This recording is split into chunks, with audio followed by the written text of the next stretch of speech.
Did you not sleep so well last night? Sleep, no question. Oh, No question. it's okay. 9 hours. Still 9 hours. Good. Yeah. But 9 hours sleep. Not adequate. No, not adequate sleep.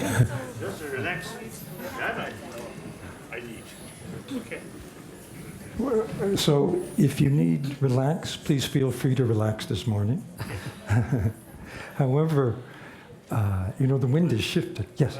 But since childhood, it is my nature. If something I saw, immediate response, why, how? So,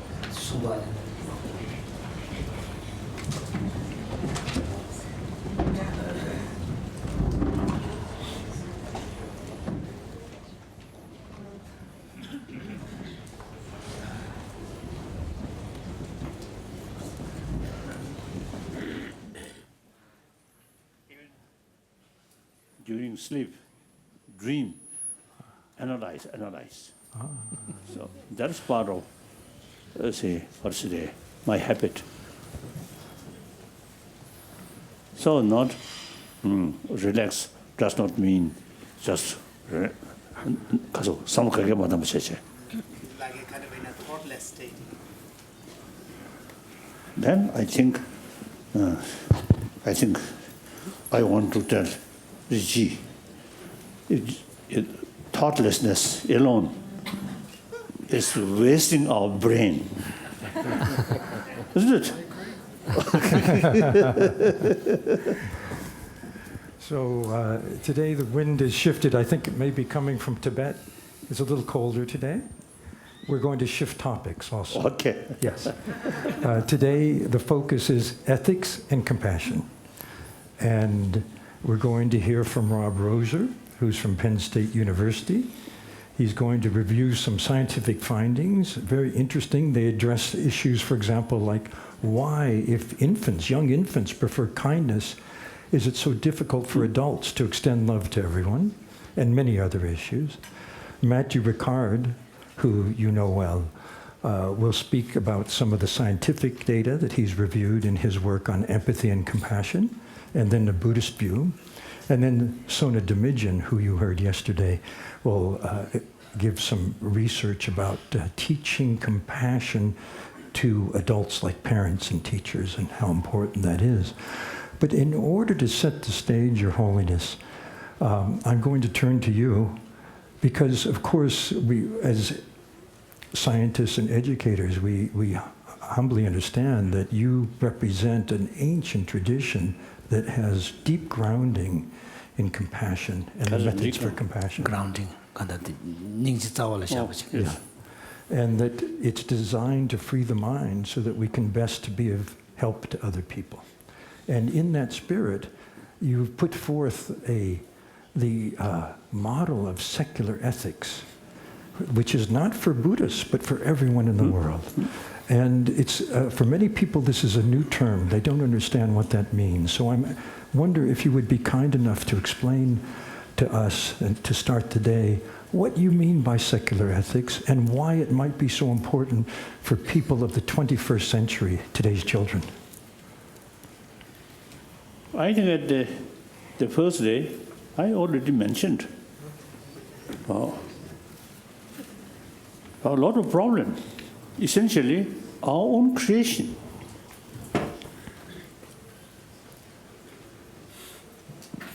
And the people consider troublemaker when they are a child. Not like that. As the other day I mentioned, one occasion, some scientists, now they through their observation. Or sort of study, the basic human nature is more compassionate. So, now why? We are compassionate in nature, and yet a lot of problem. our own creation. Why? Lack of, I feel, today, those troublemakers, I think one way, lack of holistic view. They just pick up one sort of, because of the evidence, because of the one instant or one thing, just narrowly. So, if that person, they try to look that same problem from wider perspective, that problem not so significant, then automatically reduce the irritation, anger. So that's, I think, wisdom side. Animal know that sort of ability. We human beings have the sort of ability to look from wider perspective. And also, you see, we have the ability to think, if I react this way, after 1 week, or a few months, or years, or even centuries, what kind of consequences? We have the ability. So education, you see, now make clear these things. Then you see people who are very narrow-minded and short-sighted, not thinking consequences, long future, and also the famous word interdependency, the negative thing, not absolute or independent, but due to many other factors. So once you understand these things, then the destructive emotion, very narrow-minded. Now I may use one word, Buddhism. Buddhist philosophy, you see, say these destructive emotion, all destructive emotion based on ignorance. So no reason, just emotion. The positive emotion, there is reason, not based on ignorance. So ignorance cannot go with wisdom. The positive, so the emotion can go side by side with wisdom. Like that. So therefore, education is key factor.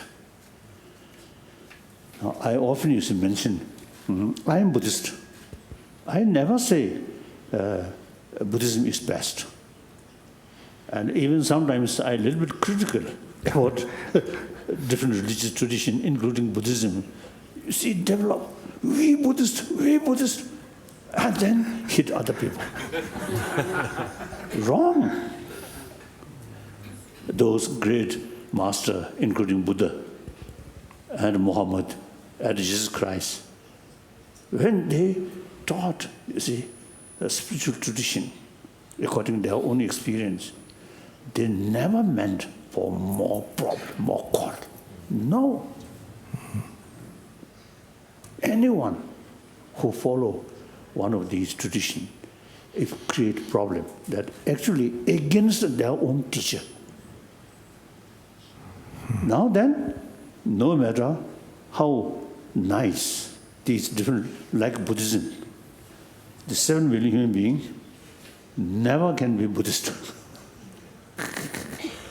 Although we pray all sentient beings reach Buddhahood, that means all sentient beings eventually become Buddhist. That's just a prayer, just wishful thinking. I think Buddha himself, I think not only pray, but he made a real effort and he become enlightened Buddhahood. But his wish never materialized. But individual person, that thinking, I think the other day I mentioned, I think a person who practice altruism with reason, not just a faith. So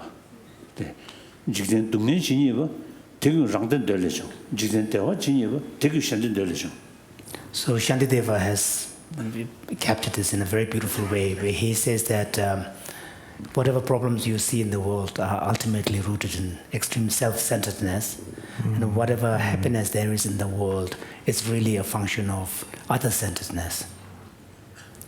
Then, on top of that, we are social animal. We human being. And then the way our life, survival or grow, is entirely dependent on others' love. Without that, we can't survive. That's human nature. Some story mentioned some great sort of saint born from lotus. I doubt. That person may have more compassion towards lotus rather than human being. Arya Deva Zuji Sigore. Lord Bama is Zuji. And Arya Deva is Zuji Sigore. The third much matters was talking about it. So there's a story in the Tibetan Buddhist tradition that Aryadeva, Nagarjuna's chief disciple, as well as Padmasambhava, the great master who came to Tibet, both of them are born spontaneously in a lotus. So His Holiness feels that sometimes these kind of statements, rather than being a compliment, can in fact be a sort of a insult. So we, social animal, now particularly today's world, East depend West, West depend because East, similarly North and South. That's today's reality. When we heard, you see, the climate condition changing, global warming, it really brings now, the seriousness.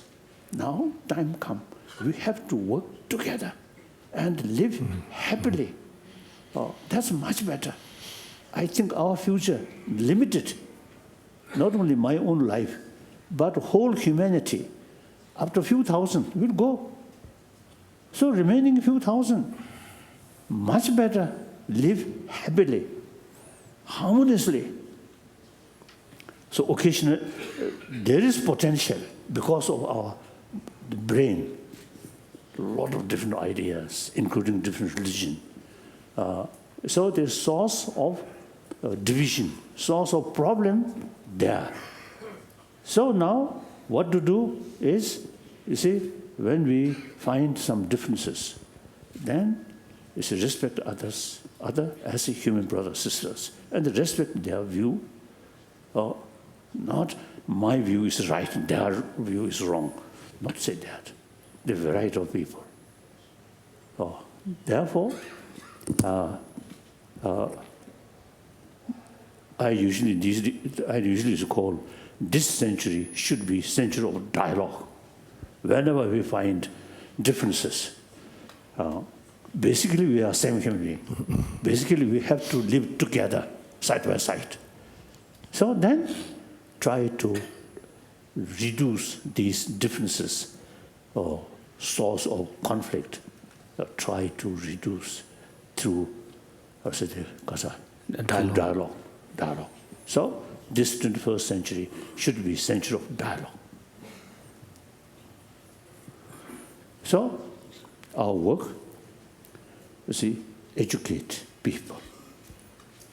You see, the ultimate source of happy individual, happy family, happy community, finally happy humanity, even you see happy world, ultimately depend on warm-heartedness. This not just the religious people's concern, but entire human being. Like that. So, I think dogs, we can teach some extent. I think loving kindness. Mosquito, I don't know. As I mentioned yesterday, I don't know. I think many mammals, I think the dogs like dog. So one dog, no matter how sort of strong physical sort of structure, but more peaceful, then surrounded by more dogs. Those dogs who always barking to other dog, always isolate. That's against basic nature, social animal. We human being, you see, due to one's own cause of the pride, I'm something special. Then, actually, in your mind, you feel isolation. So therefore, I never consider me as a Dalai Lama or something special. I never consider. I always consider myself as a human being. So, with that feeling, wherever I go, when I meet someone, I feel, oh, human brother, my sister. Always laughing, always teasing, like that. That really brings my own joyful. If I consider I'm Dalai Lama, something very special, then I myself make isolation. Then meet other people, oh, little suspicion.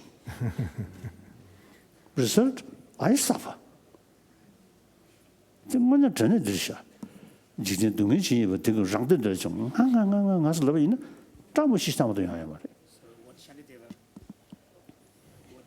No, it's on. Yeah, I'm just muting it when I'm coughing. So what Shantideva said earlier that was cited is truly right, that all the problems in the world are ultimately rooted in extreme self-centeredness. So when, as on the individual level, if someone is so obsessed with just me alone, then the problems become bigger and bigger. As I mentioned, I think yesterday or yesterday briefly, even you see those of the paintings or statues in our tantric practice, the wrathful deities there. According to my own sort of some experience about altruism. So look from there, looking from that because of that angle. Then wrathful deity, not much meaning. Entire sentient being is our friend.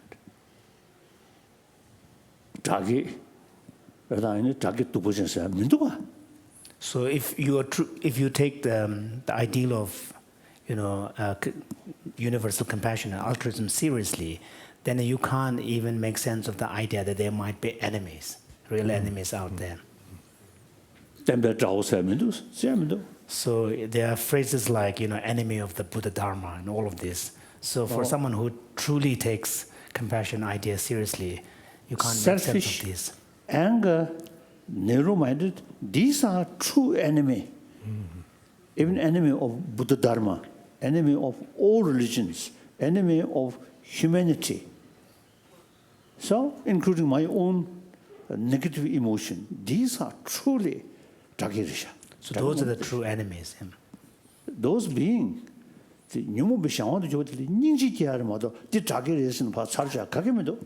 the sentient beings who are under the dominance of these powerful emotions, they are objects deserving of our compassion. If we are going to be angry at, it should be really at the forces that make them and behave in a particular way.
잠시 장주고 섬사데 쇼 상당히 이건도잖아요. 당근은 간지 쉽지 다시 못지다 지 이름 자국으로 신셔도 되다. 같이 스케미도 삼촌 차용. So His Holiness is 완전 conferring 자네가 this. 저주선도 동이 또버디 동이 따왔다 완전 자네래 제마도 신다 다가시 잠시 그 한바로 지게시 처음에 장 처였지 신이 시대게요. 그래서 취직으로 잠담명을 한바도 또 되고. So he's conferring with his monastic colleagues and sharing them his view that if you take compassion seriously and the ideal of altruism seriously, then we need to look at these imagery, iconography of very wrathful, fierce-looking deities and understand them in a particular context, because we can't see them as truly being angry at sentient beings, really more at. And he feels that in the Buddhist practice, what is most important are really bodhicitta, the aspiration to attain enlightenment for the benefit of all beings, grounded in universal compassion. Infinite altruism, and then the view of emptiness. So those are the two that really matter. Understanding ultimate reality. That really bring conviction. All destructive emotion is a wrong view, based on ignorance. Very helpful. Therefore, quantum physics, I feel very helpful.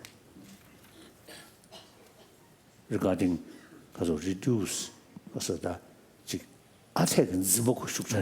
so reducing our tendency to grasp a thing as black and white. Yes, not too much. No, thank you, Your Holiness. That was wonderful. Rob Roser. His Holiness was saying that it's, of course he's tired, and he gets tired, but on the other hand, once he opens his mouth, then it takes a while for him to close it. Luckily, we're very interested what comes out of that mouth.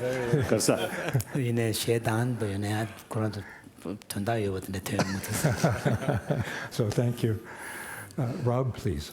Yes, well, good morning, Your Holiness. It's an honor of a lifetime, perhaps many lifetimes, to be with you today to talk with you about educating the heart. And I just want to say thank you on behalf of so many scientists and educators and children who've already been touched by your love and leadership in this regard, including myself and so many here. We're so grateful. So, and I also want to thank the Mind and Life Institute for this opportunity. I'm a developmental and educational psychologist, and I'm interested in how schools can affect not just what children learn in terms of reading, writing, and mathematics, but sort of the kinds of people that they become, what we're talking about here, moral beings, happy people. And my own work has been focused on thinking about how we can't forget the adults who are parenting and teaching and leading the schools, because of course the adults create the weather for young children, the conditions for their flourishing. But what I'd like to talk to you about today is a little about the science of moral development and how it connects with, in very important ways, your own thinking about secular ethics. So what I want to do is give you a little bit of a sense of how developmental psychologists think about moral development from the very earliest stages of life all the way through old age. And so the kinds of questions that developmental psychologists ask in this regard are, do moral qualities like kindness and compassion and fairness come to us naturally through this long evolution of our mammal ancestry, or do we have to learn them? Developmentalists are also interested in, do these qualities of the moral life change over time from one stage of life to another, from infancy to childhood to adolescence and to adulthood? And we're particularly interested in trying to understand the biological... His Holiness is wondering whether that the young child is really Time magazine to stop. But you were saying it's in They Time said it was magazine. from Time magazine. But Time magazine out there. Time magazine. 지금 Out 나 there. 전용기. Yeah. He has seen it before. 그게 맞지? 현 토모님. Maybe one of my previous life.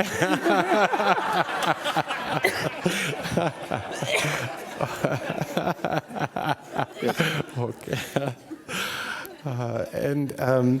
A final issue that developmental psychologists are quite interested in is how do things change over time? What are the biological and social experiences, historical experiences that may cause our moral life, our sense of fairness and compassion to change from age to age?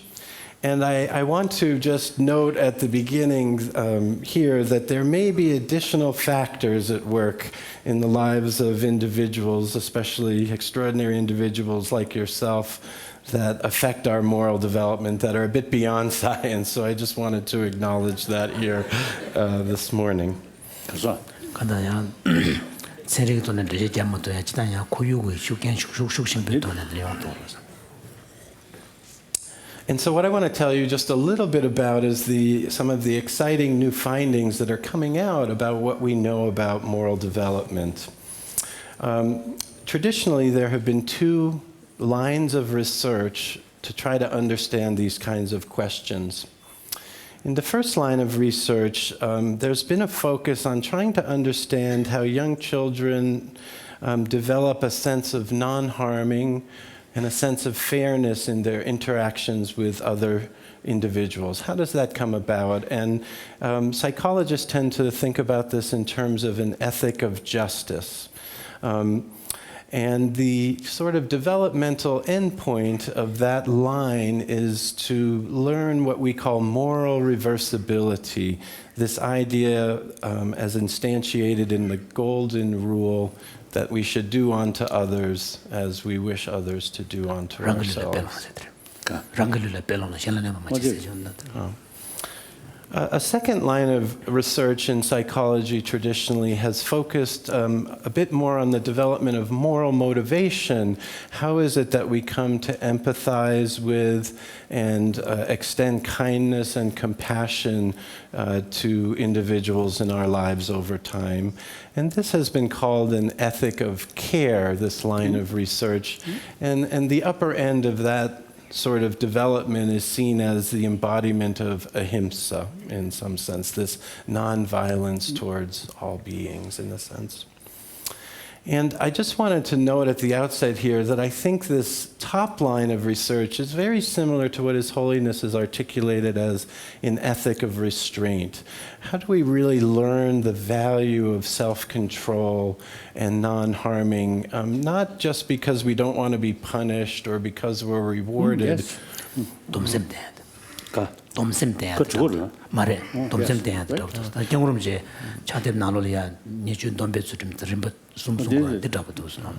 Yeah, so how do we understand that in a sense that non-harming is in our own best interest, that wise selfishness you spoke about, but also in the interest of others? And on the other hand, I think that this ethic of care is very similar to your notion of an ethic of virtue. How do we really understand that by being kind to others and giving ourselves away, we not only make other people in our lives happy, but that brings an incredible joy and satisfaction into our own life. And I think at the upper end of this developmental continuum is this idea of an ethic of altruism. You talked about this universal nature. And just three quick points I would say. I think we are learning that there are impressive moral sensibilities that are there very early at the outset of life that we inherit in some sense from evolution. But nonetheless that it takes a long time for us to bring these intuitions about fairness and kindness into our everyday behavior. And then finally, I think the history of research on moral psychology suggests that many of us never develop a coherent moral philosophy and way of being in the world. 간다 즉 차상받지. 차상받지. 간다가 좀 규모 망제려야 되게 자외 차견 요바 가시지리야 그런게 수준 때 시를 줘도 차상 보면 해봤지. More or less, we use rules of thumb and different ideas and beliefs, but we don't necessarily develop a coherent vision, which is why the work on secular ethics and educating the heart is so important, to really give people a view and a set of practices to develop the skills so that we can really embody that view in our everyday interactions with people. 자외 되게 차견 요바 가시지리 미망제려야 좀을 되면 또 좀시를 해봤지. 다들 군중 잘래 되도는 좀시대 대토야 다 대단 덴베도는 랑렌따리에 간데 지구 위에 대토야 담람도스. So we like to say, perhaps in developmental science, that moral development begins in our biology, but it's completed by culture and reason and our experiences with other people. And I just want to note for the audience that this set of understandings that we're coming to in science is in some ways very similar to and interconnects with your own beautiful work on secular ethics, as articulated, for instance, in Ethics for the New Millennium. In that book, you talked a bit about, you talked a bit about how the human being is born with this seed of basic compassion, where we extend kindness to our family and to those near and dear to us quite naturally, but that the challenge in some sense is to learn to do that same extension of kindness to those that we don't know, that are very far from us, strangers and people who have different religions or belief systems. And as you articulated it so beautifully, you said, the struggle in this regard is to overcome feelings of partiality. And I think that this is very similar to what we're learning. And so just to tell you a little, and then I'm going to show you a study, we now know that very young infants are moved by the suffering of others and wish that suffering to be alleviated. So young babies, just days after birth, will be upset by the crying of another infant. But not by a cry that's generated by a computer, and they don't even cry as much if you play back their own crying to them. So the baby seems to have an implicit sense of someone else is suffering, and they get upset by that. We also know, and we'll see this in a minute, babies prefer people who are helpful, and this makes sense because, as you said, we rely on each other for our very survival. By about the second year of life, babies prefer, if we have some resources, that it gets distributed fairly. So there's just this impressive moral inheritance that science is revealing in young children. And yet, at the same time, as you were suggesting this morning, the research also suggests that this moral inheritance that we get from biology is nonetheless biased a bit in favor of self over other and people like me versus those who seem to be not like me. And so I just want to show you a little study that Richie referred to on the first day and explore that with you through this research. If you recall, Richie played a little video and talked about how the study by Kylie Hammond and her mentors looked at how when 3 to 5-year-olds watch a little puppet show, there's a puppet that's trying to get some candy or some toy out of a box, and another puppet comes and helps or harms. So I'll just play 1 minute so we can see that video. At the ripe old age of 5 months, know the difference between right and wrong. Wesley watches as the puppet in the center struggles to open up a box with a toy inside. The puppy in the yellow shirt comes over and lends a hand. Then the scene repeats itself, but this time the puppy in the blue shirt comes and slams the box shut. Nice behavior? Mean behavior, at least to our eyes. But is that how a 5-month-old sees it? And does he have a preference? Wesley, do you remember these guys from the show? To find out, a researcher who doesn't know which puppet was nice and which was mean offers Wesley a choice. Who do you like? He can't answer, but he can reach. And so, 네, 편도하시겠다 말이야. 제일 로봇인들. 내 가로 차. 가지나. 최대 총은 말봐. La, His Holiness is wondering if it's not a coincidence. 착하셨다. So it must have been repeated several times. yes, so many babies in the experiment, and overall, what they find, I can't remember the exact number, but that 87% of all the babies they test reach for the one who's helping versus the one who's harming. 자식도 주. 자식이 죽였더니 주지. 보고만 볼 따기 위해서 보고만 볼 따지. 보고만 보시 붙일 때. 자식다.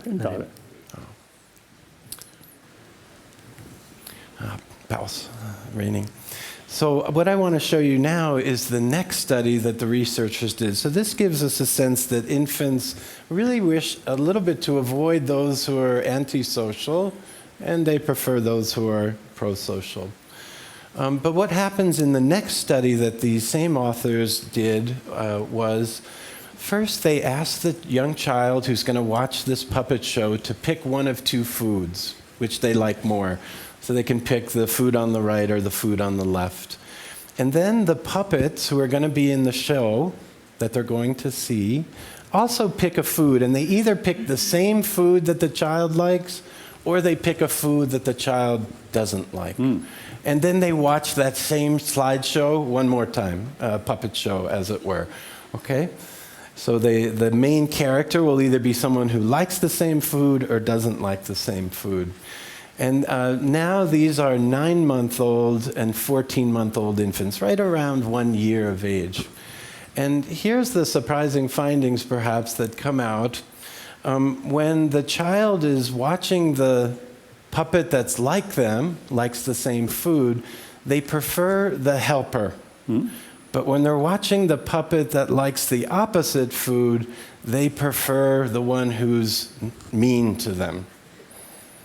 And in fact, it's almost, by 14 months of age, 100% of the babies, it's about 200 babies in this study, almost all of them want to help those that are like them and want the ones who are like them to be harmed a little bit.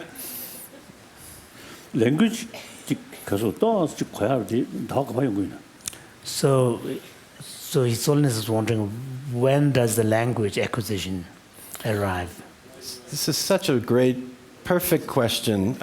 It's starting in this first year of life and by about 18 months, but right around 14 months, we know from other research, sense of self, me, is coming, child is developing a sense of me-ness, right at the same moment, actually. Did ngawanya bachi. Did the lot of dawa chup sheets kalia ngawanya betu sheet legu basuchi. 나오냐면 두시다 마잉야리 유두유두리. Then the Quran sense of self said it. And I just want to note that this finding is mirrored in studies of adults. Adults love people who are similar to them. We like people who look like us and dress like us. We base our friendships on that. Then, I think you have some answer. My mother have some experience when the unborn as a child in her sort of womb. Some you say, some are very peaceful. So, is there any motivation, or what factor?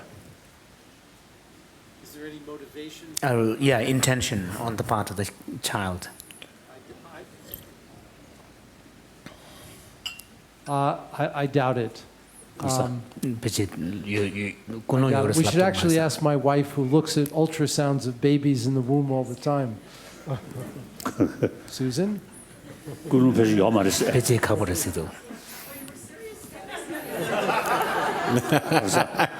그런데 보고 춘주 다 고배 나는 데 다시 진짜 좀 그런 기맹을 내거라. 왜? 뭘 시에면서 이제 공론도 시작하고 그랬어요. 그런 시작하고 시작하고 그래서.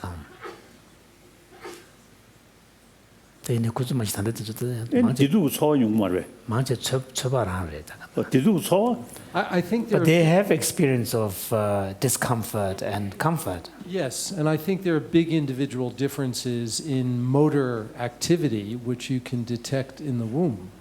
But are you suggesting it's just pure reflex? I don't think anyone really knows. No. 비슷한 곳에 시에두고 말해라. 자, 디두 소 연배 거둘이야? 나사 들리면 되게. 그래. Because this idea that the sense of self emerges only around 14 months old seems to be quite complicated, because the moment a sentient creature has the ability to detect discomfort and comfort, there would be some self-reflective, some notion of a boundedness of that Well, creature. there's definitely reactivity to stimuli that may produce startle, for example. If you introduce a loud noise outside the womb, you will see a response. You can elicit a response in the fetus in the womb that can be seen on ultrasound or 실로는 다 전부 담배나 나로를 제가 숙진 되게 I think I would agree. The fact that the baby at 3 days old responds to the cry of another baby more than their own gives us a sense that there's a little glimmer of self very, very much earlier than psychologists used to think. And here, this idea of language-based self, that me as an object is becoming concrete, but could be there much even earlier. This is true. So the good news about these findings suggest, and it's not a surprise because we see this in adults, that we have this bias, as we all know, towards those who are self-similar. In fact, His Holiness, in the United States, there's even evidence that people tend to marry other people with names that are similar to them. Unconsciously, this idea that we like people because they remind us of our own positive qualities. This very basic bias is there very early. 간다 어린아이로리아 그런 종류에서 삼년 마삼년 장사 장년도 망치 명다보다 예보여봤는데 판전 장사 잡았는데 이것도 그래서 공무에서 고нул라면에 간다다 수수도 틈배초 금심이죠. 수수도 틈배초래야 랑슈기 로니를 용해지. But what psychology, and especially a bit later in life, we found is that this tendency to make us and them, which is very automatic, is also very malleable. We can consciously change who individuals perceive to be self-similar or different. And in some sense, changing this tendency really is a long-term developmental process where we're trying to help young children start to see other people as just like me in some sense. And so I just want to note 5 powerful educational tools that research has disclosed that can really help children extend this understanding of who's like me and who isn't. Because the young child is focusing on superficial aspects, different hair, a different face, but what development is trying to get them to see at a deeper level how we're similar. And in some sense, that's the journey we're all on here. And so longitudinal research in families and research in schools over and over confirms what you began by saying this morning, that a warm, affectionate adult is the foundation for moral development. If we feel safe, we feel a sense of trust in other people, and that allows us to start to internalize messages about why we should be fair and why we should be caring. And so in some sense, developmental psychology sees warmth and affection as the foundation of pro-social development. With regard to developing empathy and compassion, so much of the learning goes on visually. not just verbally, watching. You know, children are so curious, watching what the adults are doing. And so, you know, it's really incumbent upon us to be good people. We know that if parents are compassionate and kind to other people, that over time, studying their children, we see that other children and teachers will rate those children also as more compassionate. So they're picking up a lot without having to reason about it, just through visual cues about how to be in the world.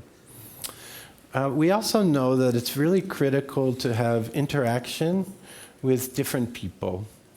In many... 사고 정도에. 사고 정도에. 이 기분이 제일 야문데. 그니라. 왜? 이 기분이 제일 샤브도 말다. 강. 샤브던 게 있었어. 또 잡아당 것도. Yes. Yes. There's something called the contact hypothesis, which shows that just by interacting with people in a different country or who speak a different language, we tend to be more kind and open to and compassionate towards them. And we can do all of these things in schools. We can have pen pals, we can connect people through social media so they can see people who are diverse and different than them. Another thing we should do, American schools, I don't know about India, although I have a sense, are very competitive. We tend to rank some people as toppers and other people as not. And it turns out that's very bad for pro-social development. What we've discovered is when you give people a common goal, they can actually overcome this idea of superficial differences and connect together at a deeper level. And then finally, I think what we saw in the beautiful curricula that were presented on Tuesday is that we can teach young children and adolescents the ability to see things from a different perspective and to try to really come to appreciate that we have much more in common with each other than we sometimes have a default understanding of. And so I just want to end by showing you a little video from a school in Portland, Oregon, in the United States that I worked in. And in this school, they've organized the whole school so that they receive social emotional learning from the time the kids are 5 till the time they're 14. And I just want you to see a little about what those children have learned about what does it mean to take another's perspective, what does kindness feel like to them, and how does it relate to this question of flourishing in some sense that we've come here today. So I'll just show a little of their voices and then end. You saying things. Perspective is kind of like making yourself see what someone else sees and feel what they feel. Perspective is like someone, like, for example, let's say that you like hot cocoa and I don't. You have a different perspective. Kindness is when you help somebody or you're respectful to them and you're not like fighting or being mean. Kindness means you're sharing, like, your happiness with others, you're making them feel good, and I think it just feels really nice because you're making other people feel nice. Every time I've been kind, that just makes me the happiest. Everything else has never made me as happy as that before. Everyone is fighting a battle, you just don't know what it is always. And so you have to be like extra kind to people in case they are fighting something that's serious and it's hard to get through.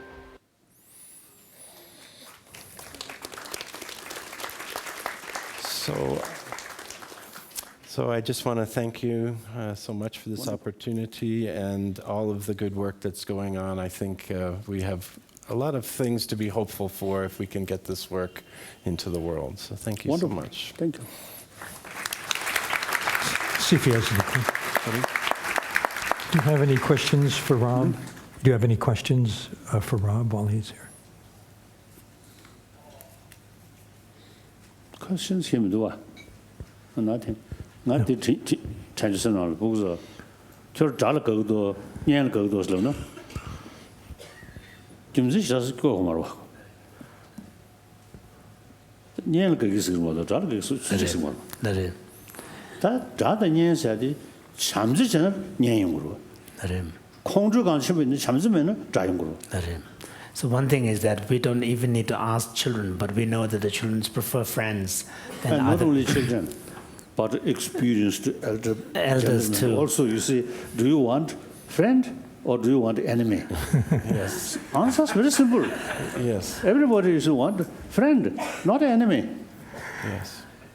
Then, friend and enemy not come at the time of birth.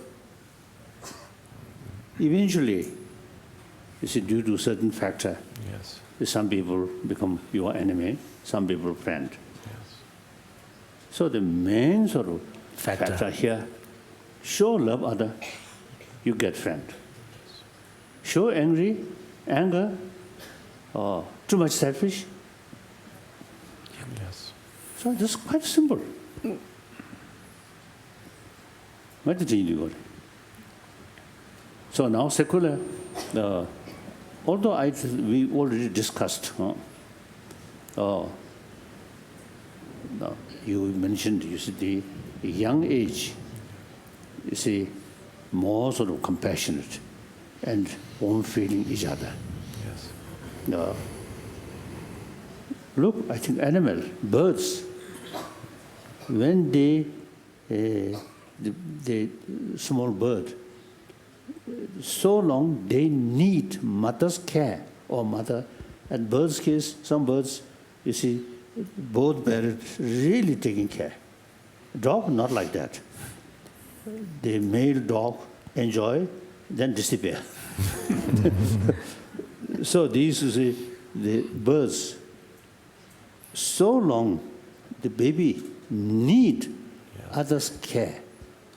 Their survival depend on others' care. Then that feeling there. Once you see their feather kasota, feathers, yeah, Oh. ready to fly. no, Yes. then no longer that feeling. So we human being also same. Now, from individual, because of the biological sort of factor, that's like that. When children become also the more independent, can look after themselves. Then no need other sort of Immediate care. No. oh, like that. So now, that on that level, then educate them. Yes. Still we are part of humanity. Yes. Still we are social animal. No matter how sort of able person, or physically able, or mentally also very educated, but still part of the community. So they have to take care Yes. or show love. So that's through education. Yes. Animal, we cannot educate. Yes. We only human being, this brain, marvelous brain, so we can educate. Now today's reality also like that. As I mentioned earlier, so all these problems, ultimately self-centered.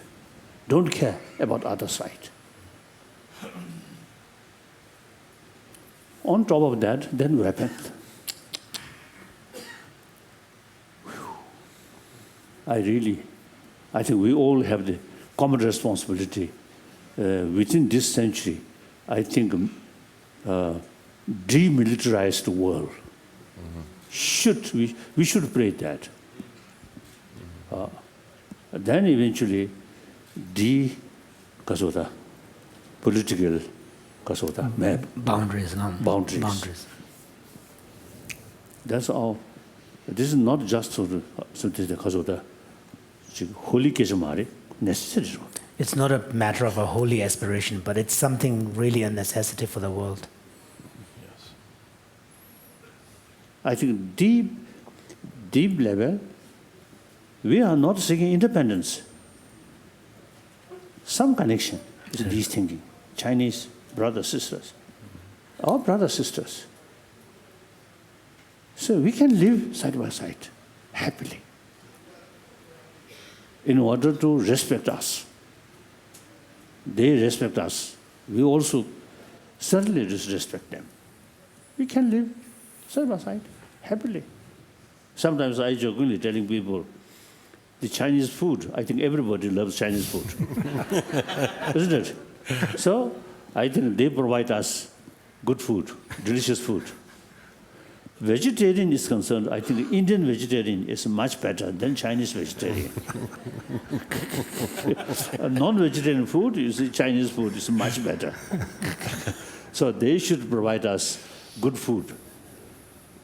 Food for physical.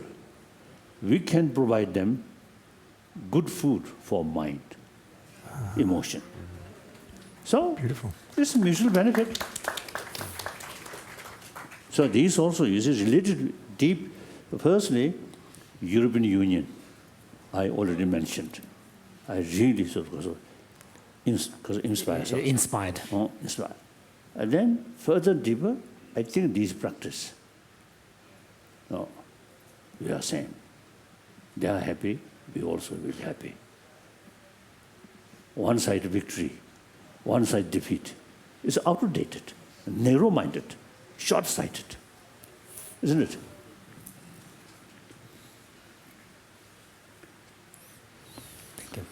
Thank you, Your Holiness. We're going to switch to... So the main point is, so now we have the social animals, so nature sort of basis there. Now education should sort of Play an active role, right? Play an active role. To keep that basic sort of feeling of human value. Yes. That's why I always mentioning existing modern education is very much oriented about material value, not insight. Inner values. Inner value. When inner value comes, we usually you see, totally relying on religious faith. That's not adequate. So secular education, or secular way to educate people. These basic value of human being as a social animal, now these, till our death, we need, you see, these things through education, through awareness. Education means awareness. Make more awareness. More awareness. Like that.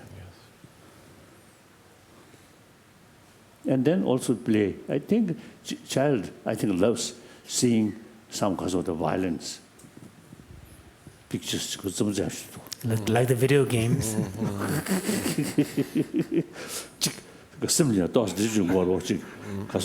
Excited.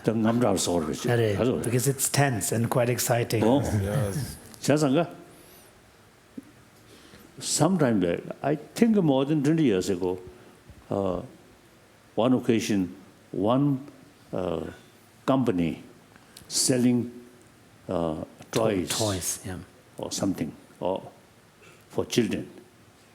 They, I think around Christmas or something, you see, they decided short period, I think 1 month or 2 months, they will not produce these small play because of the video games, sort of violent games. So nowadays, through education, I think all part of society, you see, should develop common aim, common goal. Then the people, you see, who produce these, sort of, including these missions, they also, you see, carry sense of that responsibility. And the politicians and businessmen or scientists, especially brain scientists.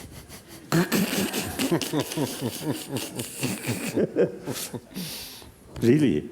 Yes. Now the time come, I think we, in different profession field, I think still human being, so should have the common responsibility, universal responsibility. And from all parts, making effort through their own profession, same goal. Then I think within this century, world can be something different.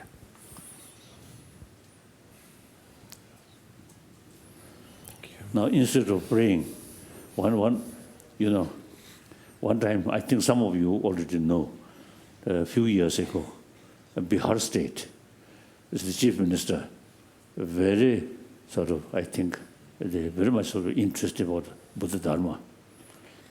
So in his own, the state capital, he built one Buddhist temple, one Buddhist image also, Buddhist statue also. So he invited me, and then in his sort of speech, he mentioned, due to Buddha's blessing, his state more prosperity. Yeah. Prosperity. Then my turn. Talk. If your state become more prosperity due to Buddha's blessing, then over 1,000 years ago, your state must be prosperity. Very prosperous. Because of Buddha's blessing, already there. So now, Buddha's blessing must depend on able chief minister's action or hand. That's right now. Now that's the case. Peace, pray, peace, Buddha, to God or Muhammad.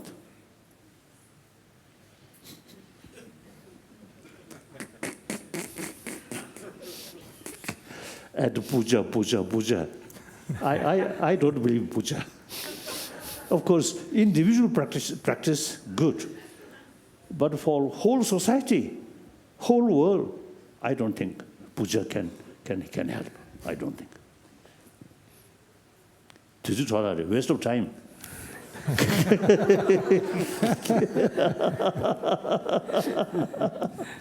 Sorry.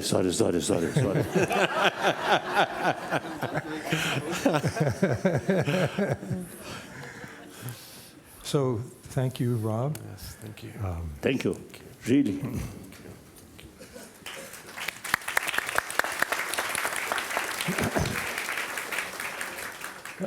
Matthew and I were talking about a difficult problem in this area, Your Holiness, which is that even though people may know the virtue like compassion, or we may teach it, people may not act that way actually when they have the opportunity.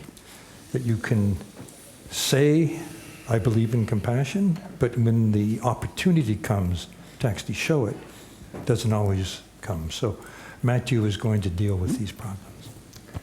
So, Your Holiness, as always, when I'm asked by my friend to speak in your presence, I feel like lighting a match in bright daylight. Quite useless, but for the sake of our brothers and sisters, a few things. And then also, there's a few interesting ideas that, you know, when we speak of ethics, what happens here?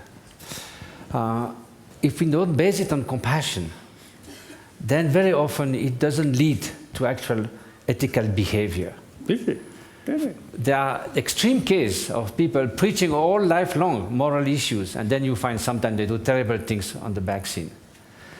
So I just begin with a few examples to come through psychology and science, and then at the request of our friends, maybe say how through secular ideas based on sort of Buddhist thinking, what is the reason and the process to develop this ethics based on compassion.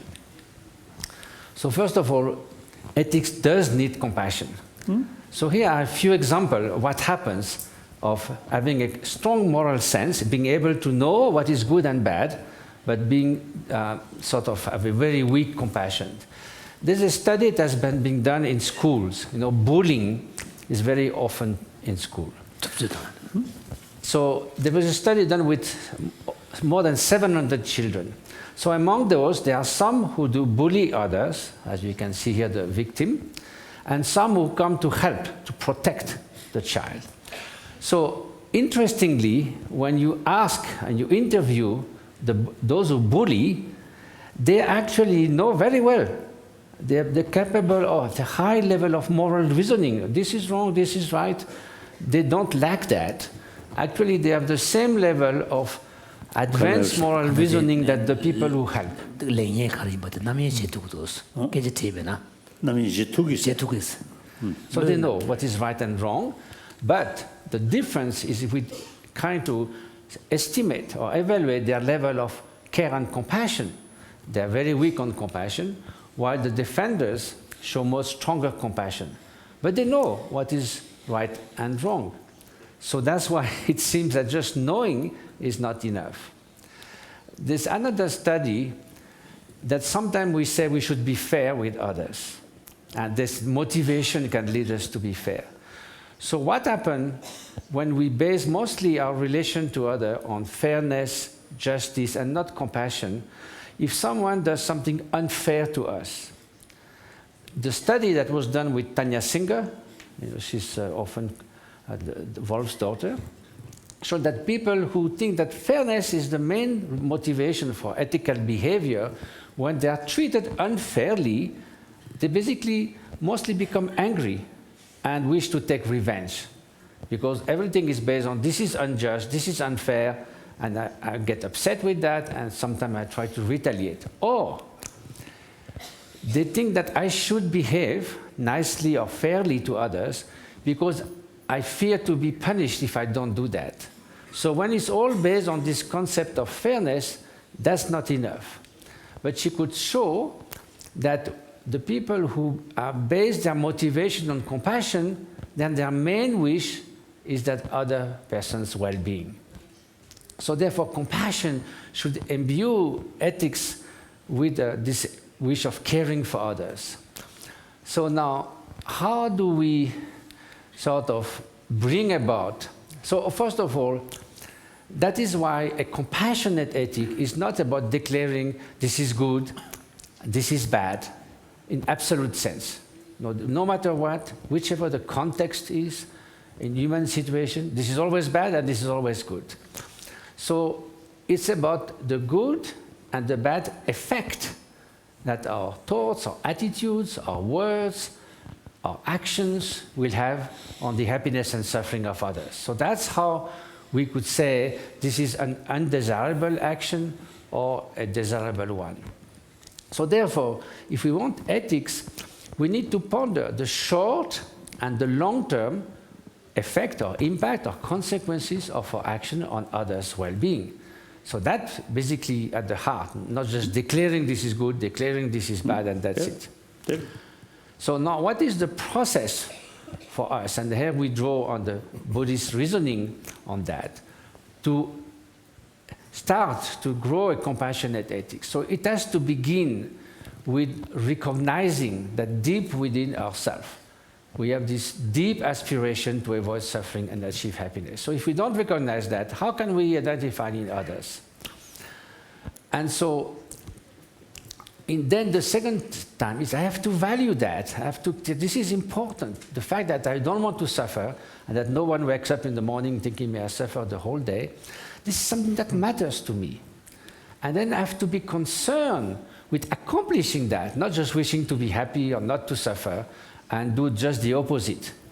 In Buddhism, we say, you can't keep your hand in the fire and wish not to be burned. So you have to know what you accomplish to fulfill that aspiration. So that means I need to understand the law of causality and distinguish what should be done and what should be avoided if I don't want to suffer. So now that seems pretty straightforward, but it may be not easy. Because unless we have some wisdom, not just to find out the superficial way of being happy by looking for fame, power, money, and so forth, and turn, as Shantideva said, we want happiness, but we turn our back to happiness. We don't want to suffer, but we run toward the cause of suffering, kind of addicted to the cause of suffering. So we need wisdom about the fundamental causes of suffering, which is, as you mentioned, distortion of reality, delusion, and we project endlessly our own sort of self-fabrication, and the basic ignorance, which is not to recognize the way things are, say our common humanity, our common sentience, and so forth. So without wisdom, it will be very difficult to understand the heart of the law of cause and effect. So now, then what is ethics now? Ethics, or compassionate ethics, consists to apply exactly the same reasoning, but toward others. It's not very difficult to imagine that deep within anyone's mind, even though they are deluded, they don't know how to achieve happiness, but deep within, they don't want to suffer. And therefore, just as I don't want to suffer, neither do any other sentient being. There's not a single one. So therefore, I should value that. And one of the main key ingredients of altruism is valuing others. When there is a genocide, you see a devaluation of others. You treat them as rats, as vermin, as pests. The world will be better without them. So you dehumanize sentient beings at the level of animals. And often we de-animalize animals at the level of objects, so that we devalue others. So to value others' aspiration to avoid suffering is a key point. Then we should be concerned. We should see what is the situation of others. Are they well? Do they suffer? So that's a key ingredient that we apply to ourselves, and now we're applying it to others. So we need to analyze the impact of my own actions on the well-being and suffering of others, not just taking as a wish. So for this, we need to cultivate, not just what is, as you mentioned, Rob mentioned, has been given us by evolution as the basic faculty to care for those who are dear to us, which comes naturally, but to cultivate through envisioning others, enlarging the circle of altruism, compassion, and wisdom. Otherwise, it remains very narrow-minded, and it's very difficult to embrace all sentient beings within that wish. So in that sense, ethics is not just a set of rules. It's embedded in a much larger worldview and a path of transformation from ignorance to wisdom, from excessive self-centeredness to compassion, basically wishing good to every single being without exception. Why should we not, from the start, sort of limit that? Now, some definition might be useful. Altruism or benevolence or warm-heartedness is the wish that may others find happiness and the cause of happiness. And in Buddhism especially, the cause of happiness is very important because it's not simply the obvious causes, but going at the heart of wisdom or ignorance. So when beings suffer, then that altruistic wish becomes or transforms, when it's confronted with suffering, it becomes the wish may others be free from suffering and the causes of suffering. Now, wisdom, in order to enact altruism and compassion, is basically knowing reality as it is. There's no more gap between the way things appear and the way things are, whether it's interdependence, impermanence, notion of self and others, and so forth. Now, when we speak of compassion, mostly we think of affective, you feel compassion. And that is true. Affective compassion is to become aware of the suffering of beings, and we feel almost unbearable feeling when we see the magnitude of the suffering of beings. We cannot stand anymore that those suffering continue. So then we generate the strong and courageous determination to alleviate this suffering. So that is the basic of feeling the suffering with them and deciding that we were going to do something about it. But there's also a cognitive aspect to compassion that's not often emphasized to the same extent. It's to analyze the causes of suffering. And it's not just, whether people have a toothache or obvious suffering. There's also the suffering, as we know in Buddhism, linked with the impermanence, and with the most basic one, which is basic ignorance, which distorts reality. So if you think that most beings, in fact, suffer because of this ignorance, this is not an emotion, this is a wisdom understanding. And this is not always sort of clear when we speak in common language of compassion. We must think of the level of feeling. So those two, the affective side and the wisdom side, needs to go together. So now there's another element which is empathy. If I don't resonate with the suffering of others or the joy of others, when we say when they smile, then others smile. When something feels joyful, we feel joyful.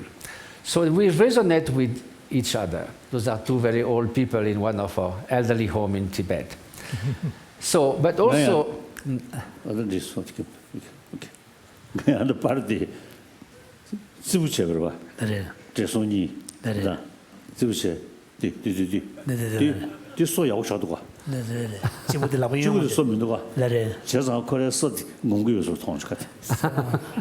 So he was saying that the guy on the left has all his teeth intact. So it was almost as if he's showing them off.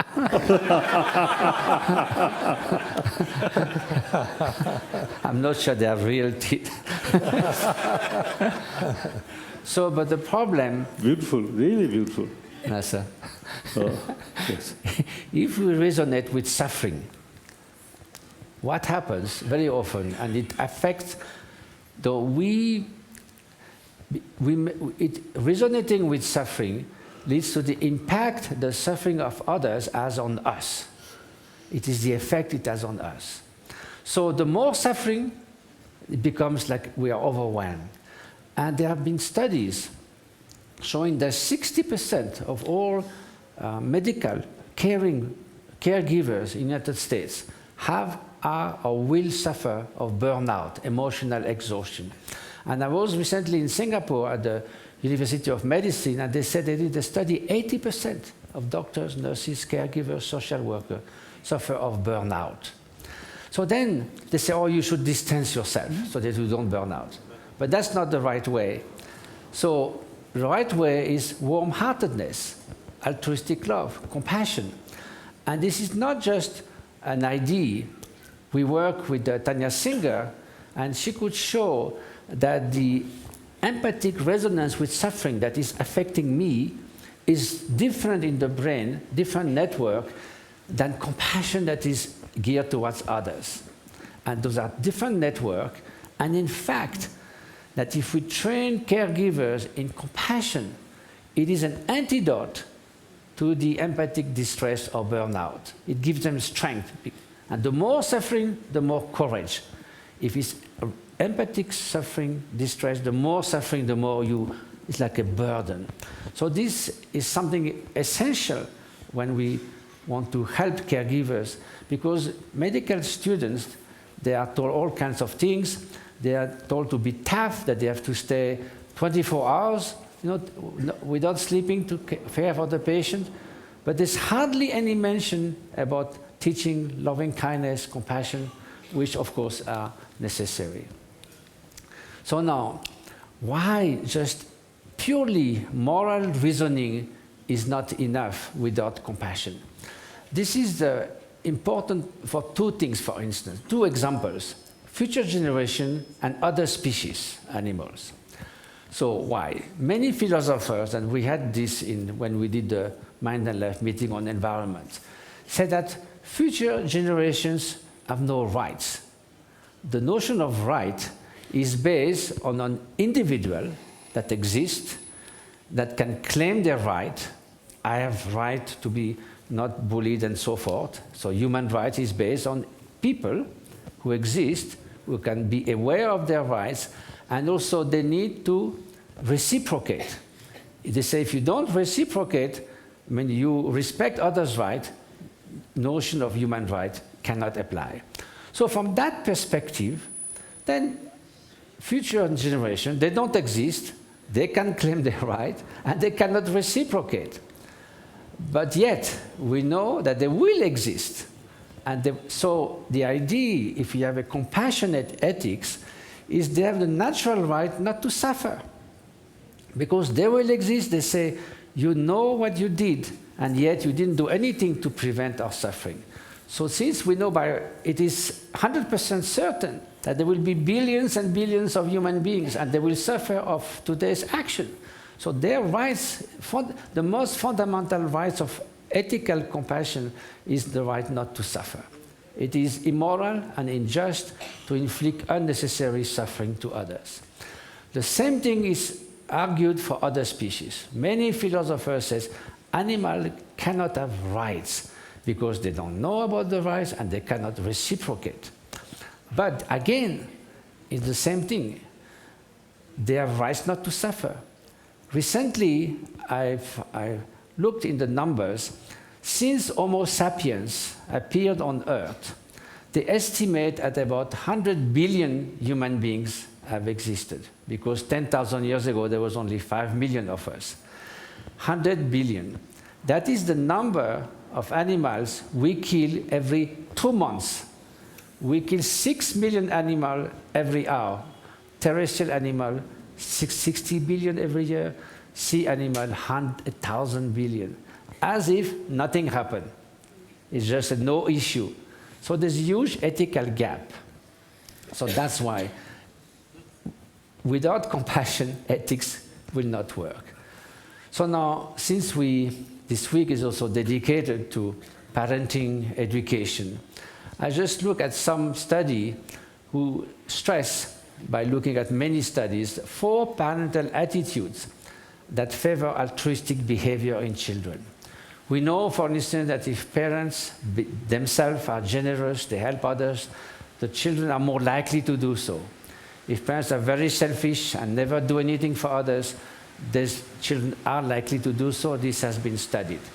But there are 4 parental attitudes that seems to always favor behavior in children. Expressing affection, acting in an altruistic way oneself, thereby serving others as an example for the children, making children aware of the impact of their action rather than punishment and reward. This is bad, I punish you. This is good, here is a sweet. It doesn't work. There's a study of 10-year-old children that were asked to spend time in hospital with other children dying of cancer. To some children, after they give some sweets and rewards, some not. After 2 weeks, they asked the children, are you ready to go back to help those children in the hospital? Those who are rewarded, most of them said no, because they don't want to go just for a sweet. But those who did that out of good heart, most of them were ready to go again. So it's better to inspire to intrinsic value, enhance the compassionate nature than just giving rewards. And then providing children with the opportunity to be useful to others. So now, very often in secular schools, we say education has to be neutral. We should not say, children, you should be compassionate. And there was a worldwide study with 100,000 people from 15 to 25 years old. Do you think that there are universal values? Less than half said there are universal values. And I thought, because they thought, say, you take people in Pakistan, they say, oh, we are going to impose Western values. But I think if you're asking, is warm-heartedness a universal value? Is forgiveness a universal value? Is trustworthiness a universal value? They will agree. So the idea that education should be neutral doesn't work, because children will acquire value anyway, and usually through computer games, not the right ones. So there is a group of schools in England, it's now about 10% of all schools, who have an education on, it's called value-based education. And every week, the teacher with the children choose one value, like respect, benevolence, responsibility. They write it over the walls, and they try throughout the study of the week to speak about that and relate that to the subject that they have been studying. Not just an extra, but embed it in every day. And this has been evaluated in Australia on 100,000 children, and it has given remarkable results. And I cannot detail those here. And the value area finished. Mix it, certain chair, that the lap shot to Galia. Australia, the world capture with the chairs, So, in that sense, since the children won't be neutral anyway, why not give the right values in a secular way? I mean, nothing of that has to do with religion, gratitude, humility, hope. So why? And another thing is, it was mentioned many times, is the cooperative learning. You see, the competitive learning, not everybody can be in the first 5 if you have 40 children. So it gives a very sort of competitive, sort of not good feeling atmosphere. There have been many attempts to emphasize cooperative learning. Put children by group of 5 or 6, put it a good student with less good student, helping each other, and that gives remarkable results. So again, I cannot go into details, but there have been many attempts to do that. It gives a better atmosphere, less conflict, better relation with the teachers, and do children learn better. So all this seems to be common sense if you want to bring a more compassionate world. So the thing is, and that's of course the quote that you love, so this, as long as space remains, as long as sentient beings remain, until then, may I too remain to dispel the misery of the world. So I think if we think of compassion, we should not think it's sort of good feeling idea that we can afford altruism when everything goes well as a luxury. It seems that to address the main challenges of our time, which is to take care of the short-term poverty, finance, economic situation, the mid-term, the quality of life, the happiness over a lifetime, and now the long-term of the fate of future generation. Selfishness cannot do the job. If I don't care for what happens in 100 years, there's no environment problem. We won't be there to have the suffering. It's only if we have more consideration for others than people who work, scientists on environment, policymakers, economists, social workers, can sit at the table to build together a better world. And I love the concept of the banality of goodness. That means most of the time, most of 7 billion beings behave decently to each other. And that's why we are so shocked when there are barbaric acts and things like that, that immediately in the news, but we forget that basic goodness is much more there. We are not going to congratulate ourselves when we come out that nobody had a fight in this room, because that's what basic goodness is about. Thank you so much. Wonderful. Thank you. Thank you. Matthew, thank you for that beautiful presentation, and you've brought us to tea time. This is a very good day to have some hot tea, or at least hot water, or tea break.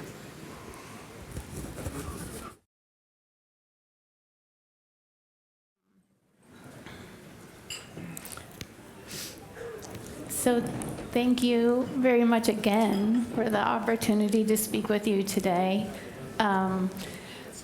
I am going to speak today about 2 separate areas of research that are linked. The first one is the experimental study of the effects of brief training in compassion.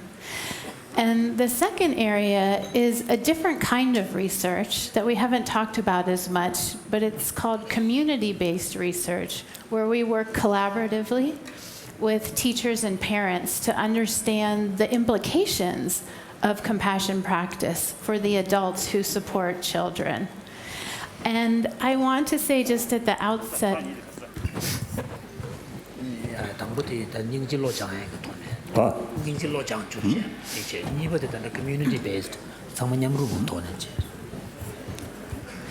I want to take a moment to just say at the outset that the work I'll be sharing with you is really the work of many wonderful people, and to just acknowledge my gratitude to the teams of people with whom I work.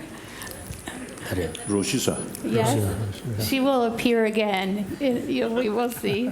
And then also the team of people who inspire and support our work in education. It's a very large and wonderful group. So I want to begin with this scientific study that we did on compassion training. And this area of research is still very much in the stage of infancy. But growing rapidly. Our interest was to contribute to this foundation by doing a study on understanding just the impact of a brief compassion training. And we wanted to focus on a training that we could standardize. So we knew that everyone in the study would receive the same training and that would be widely accessible to people and that they could integrate into their daily lives. And we thought, what tool will help us to do that? And we realized the one thing that most people have with them all the time is their phone. And so we recorded a series of practices that people could listen to on their phones every day. So that was the nature of the training in this study.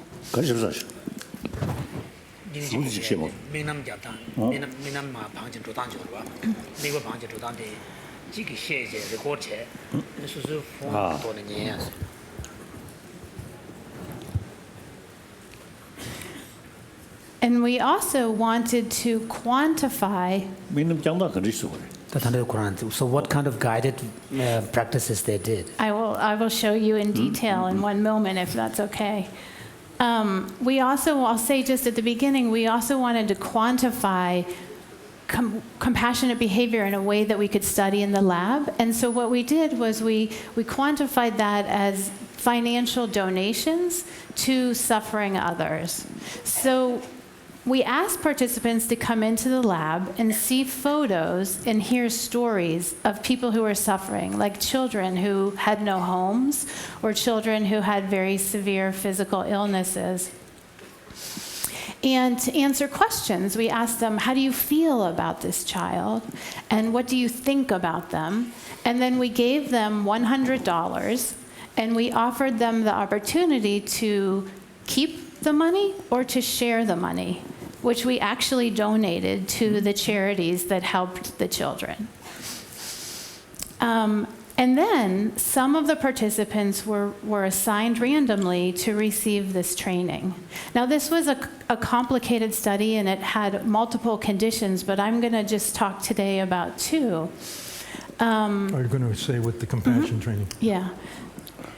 This was the nature of the compassion training that they received here on the slide. And you see again your friend Roshi Joan Halifax, who was the person who wrote the training and who recorded it. And it was her voice that participants listened to every day on the phone. The compassion training was 4 different practices that they were asked to listen to every day across 4 weeks. So that the practices involved feeling the suffering for another, perspective taking of the other, imagery, and visualization. Participants were asked to practice 20 minutes every day, and they did this about 75% of the days over the 4 weeks. So the recording itself is 20 minutes long? Yes, exactly. So, 4 weeks.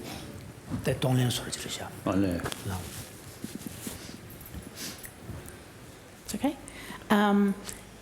So in addition to listening to the recording, each day they also heard the true story of one of the suffering people, and they looked at their picture on the phone as part of their practice. These were the people in the compassion training group. Now the control group, all they did each day was they were asked to listen to the story and see the picture of the suffering other. But they received no training and no tools in what to do with that information. The research is the Tumbunilda, Tumbuchilia, Niji, Minam Gomia, the lab. That was a Dudari and Kamanishin, Nimarin Kamanishin, Yende Gorva. That the Tedanya Bolia, Dungeg, Yamyon, Yodenig, Pugu, Dundiki, Yache. That's now Group Niba Delia, Ninji, Mibokome, the Malavase, the Kujuti, Kamete, Nizudiki, Shen, Chibuchma, the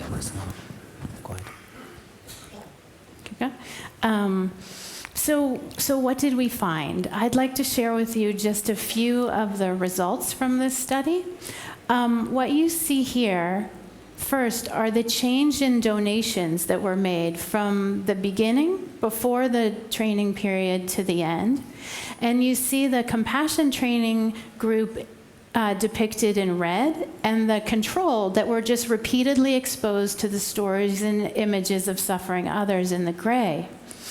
And we see in the study no significant change over time in donation among the compassion participants, but we see a significant drop in the donation among the people who were repeatedly exposed to the suffering others without any training. 동생부터는 지마땅 뒤치고로 때는 인지 고민해서 지마땅에 숙체를 되시라 뉴뉴를 샤스 때는 개발적 거서 인지 고 마진해서 지마땅에 숙충을 쉬고도 동해 장장 삼만단 되니지. Just for out of curiosity, what were they told? What were they told? Yeah, I mean the study.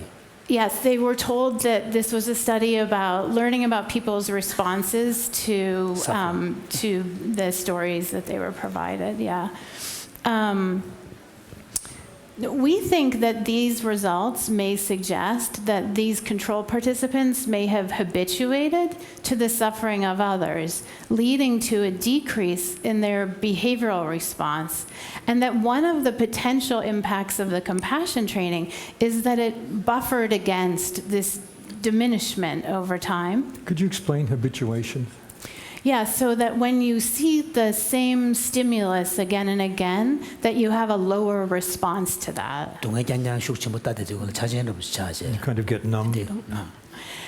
And I'll explain why we think that the compassion helped to buffer against this. When we look at, as Mattila was talking about, these two components of compassion, the cognitive and the affective, we also asked participants to answer questions along these dimensions.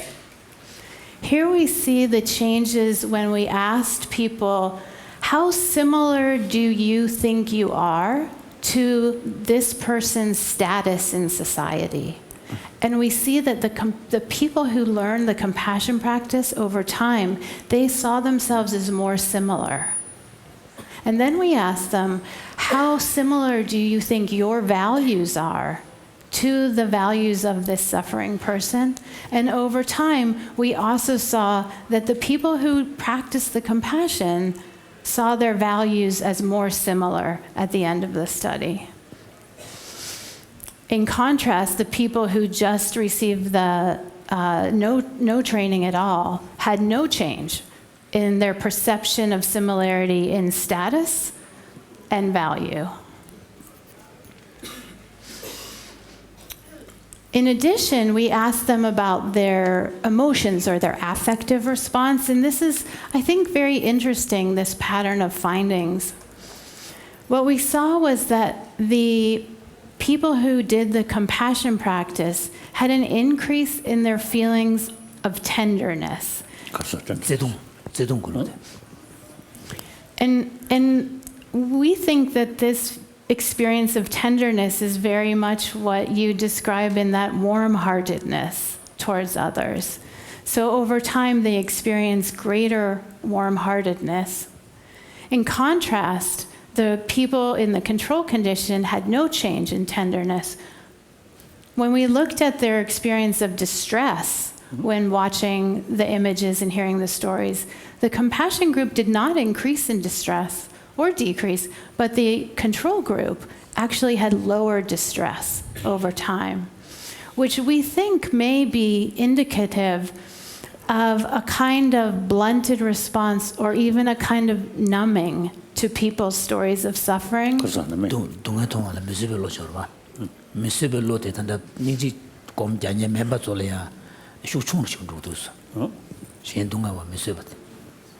The kind of process that I think Tanya Singer and Mattila have talked about as a kind of fatigue that can develop over time when people are exposed again and again to the suffering others without being given tools for knowing how to respond to that.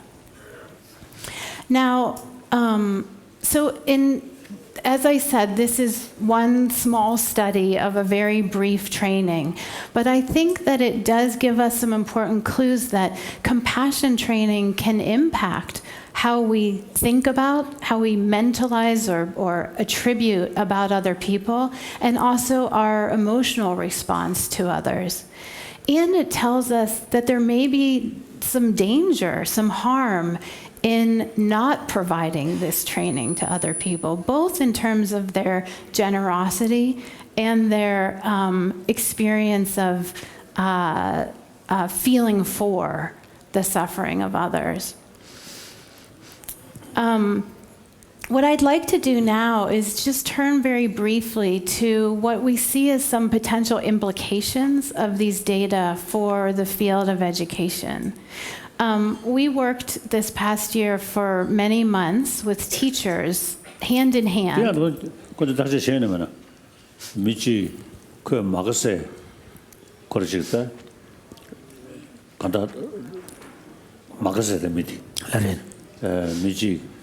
다 미 양 파르마직 야 닝님의 미지 대송리야 아니 동네 중원다 디단 되게 따지셔도 저희나 디 차바 패지 열에 하잖아. 그래서 변화 지단이나 소소 막아서 미디를 동네 중은 가보지 그럼. So in terms of this these kind of responses, has ever a study been done on average individuals, how they respond to the suffering of others, like someone who's close to that person, someone who's a total stranger, and someone whom the person doesn't like. In a normal setting, the responses are different. But has this kind of study done? Where you're testing the effect on, well, in this study actually, it doesn't answer that question exactly, but there's a little clue, I think. In the 4 weeks when they were practicing, we showed them images of, let's see, we had 24 stories of people who were suffering. And during those 4 weeks, we showed them half of those people. So at the end, they were exposed to some news stories, and there weren't differences in how they responded to those two. So it's a little bit, but I think you raise a great question about what if we were to look at people to whom they were naturally close. Perhaps, does anybody else know of any such studies? His Holiness asked if there was a study of how this would affect your attitude towards someone you felt was like you. Is that right? Neutral and dislike. Hold the mic. There have been some studies using some physiological measures of empathy showing that you have a stronger physiological resonance with a person who is more similar.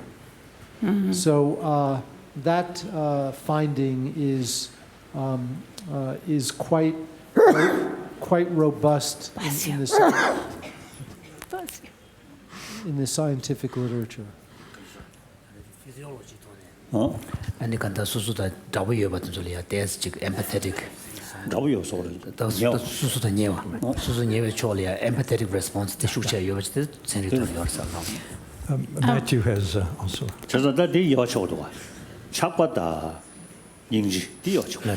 So the point His Holiness is trying to make is that we need to somehow find a way to distinguish between attachment to someone whom you like versus compassion for that person.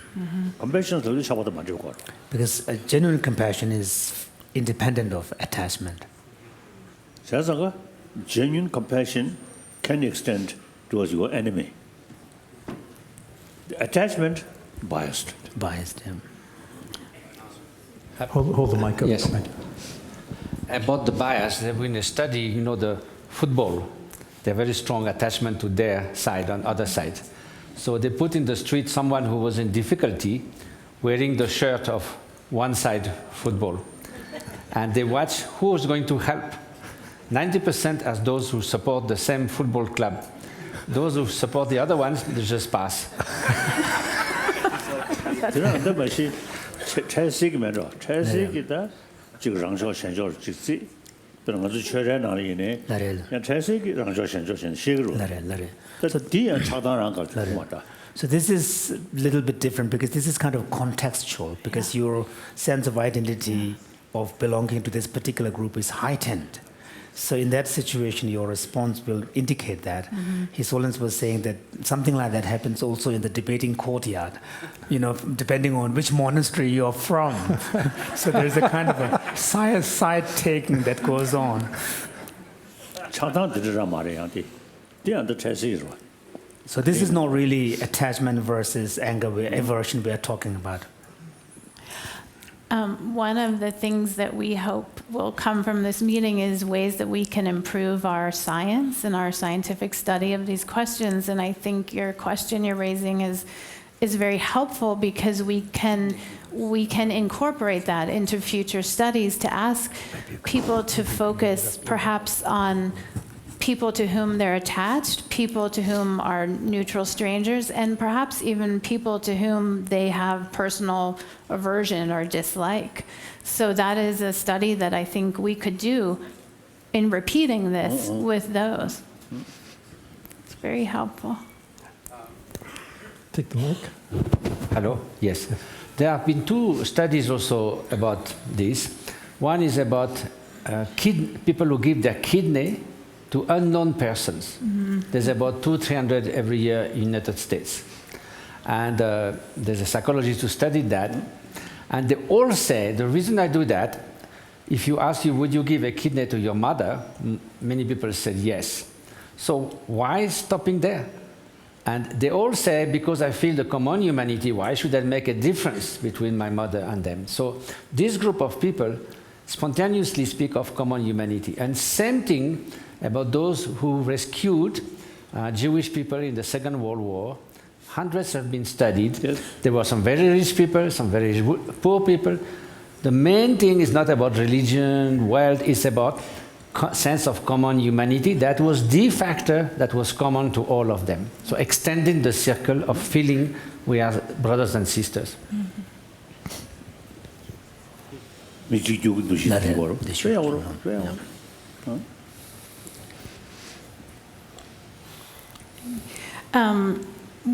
I would like to turn our attention just briefly with a couple of points to the implications that these conversations have for education. As we developed this course that we taught last year with teachers that was focused in part on love and compassion in teaching, we shared with them lots of scientific studies. And one of the ones that touched them very deeply was actually this graph that you see on the screen here about the distress. Because when they looked at that, they had a moment of awareness that this is what it is like for many of us as teachers in working with students, particularly students who have a lot of stress and adversity in their lives. They shared with us that we are presented again and again every day with the hardship and the suffering of our students and their family. And we're giving so many tools for how to teach reading and how to teach math, but we're not given tools for how to respond to the suffering of our students and their families.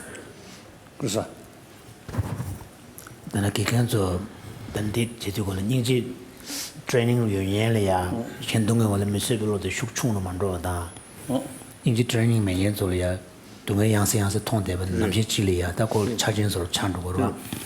Dil Gigenzo, Lamsalo, Baba Chonsosa, as a good Nire, Lons and General, Pumang Bush, Gangayo, but the Yetikinetu Tikide, Shinshin Baravas, the Degaton and Kuranzole stress you had that Sente you had at the Dega, Gangatego, but the Kuranzam Yonton Sheatus.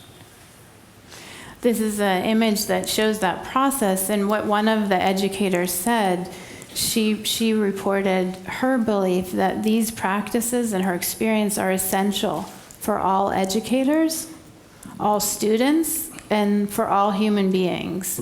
She said making this available, even required, for all educators could have great impact and in ways we may not yet imagine. So the teachers they're hungry for this kind of training. 거치서. 라레 거다지 기겐졸이야 롭젠 랍고에 그디 롭탄데 그 트레이닝 어때 다 강에 제베가 동네제 트레이닝 오마로 왔어. We also do a lot of work with families who are immigrants to the United States, in particular immigrants from Mexico, El Salvador, Guatemala, and neighboring countries. And those families have, and their children have faced enormous pressure in our country, particularly this last year. And because their voices are often silent or kept to the side in school systems, we wanted to understand from their eyes, how did they see compassion in their schools and in their families? And so we met with them for many months, and we gave them cameras, and we asked them, please go into your life and take pictures of compassion and come back and share them with us.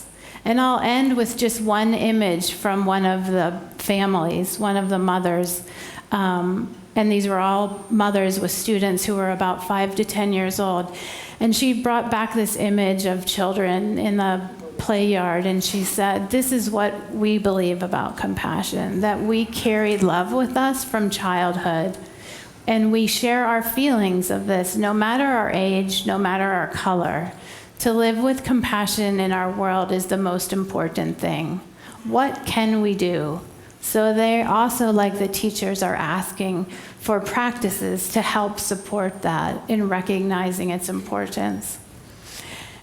And finally, I'll just say that I think that what we have learned from the teachers and the parents is very consistent with the notion that love and compassion truly are necessities, and perhaps now more than ever more in our world where there's so much divisiveness and fragmentation.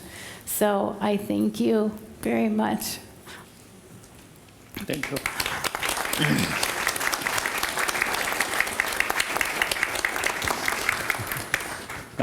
I want to ask on brain, 착성 그 자와다 착성 매베 자와디 레벨탄 요치도록. So from the brain point of view, would you say it is conceivable to see a difference between a love that comes with an attachment and love that comes without attachment? Yes, I think very definitely. One of the ways that we have studied attachment is a quality that, for lack of a better term, we have called stickiness, where there is literally an inability to let go of something, an object, toward which there is some kind of positive feeling. And we can measure that, and it seems to be embodied in connections among different brain circuits. So it's not one place or another. This is similar to a point that Amishi made the other day, but it is in the connections among brain regions that attachment seems to arise or seems to be correlated with. And so when there is love with attachment compared to love without attachment, we could see those differences in these patterns of connectivity in the brain.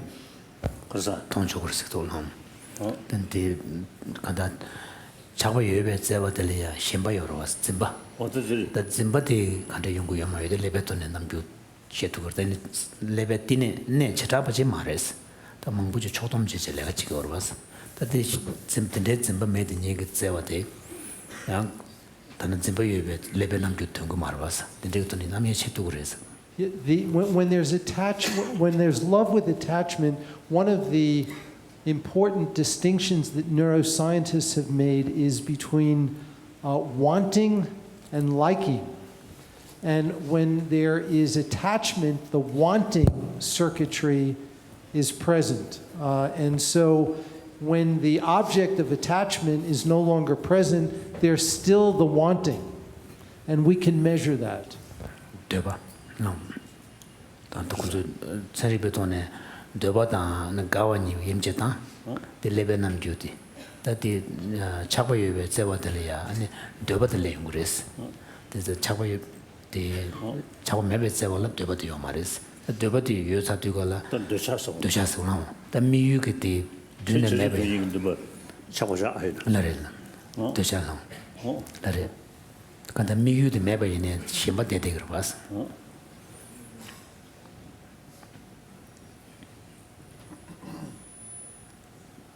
Thank you. So we're making little bits of progress, Your Holiness.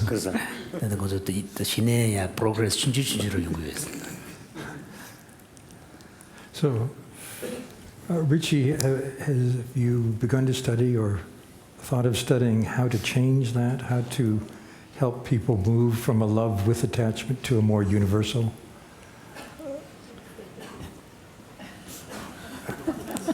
I mean, I think this is really the issue of ignorance and delusion, and so being able to deeply understand the nature of impermanence is something that can be very helpful with attachment. And so what we see is that in practitioners who have cultivated a deep appreciation for impermanence, they show considerably less evidence of this kind of stickiness, where we can measure these qualities of attachment in the brain. 그래서 집 냠렘바도 소리야. 되게 착바단 되어예베 도자다 되어야 되면 짐바 탐보여 버지. 근데 용어도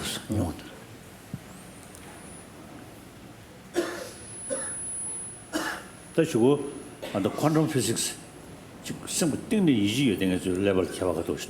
So at some point we will need to look at some quantum physicists who genuinely look at the world from the point of view of their quantum physics to see what their brain looks like. Yeah, you know, Matthew and I were talking about this yesterday, and it's really an interesting suggestion, Your Holiness. And I wonder, many people have intellectual beliefs about the value of certain qualities in the world, such as the value of impermanence or of love and compassion, but it is knowledge that we would call in neuroscience declarative. It's a concept, but it's not necessarily embodied. And we can distinguish that with procedural knowledge, which requires practice and is more embodied knowledge. And so it would be of great interest to know whether quantum physicists actually have embodied knowledge of the entities and concepts that they're studying in physics, or whether they just regard this as properties of the quantum world, but not necessarily applicable to everyday life.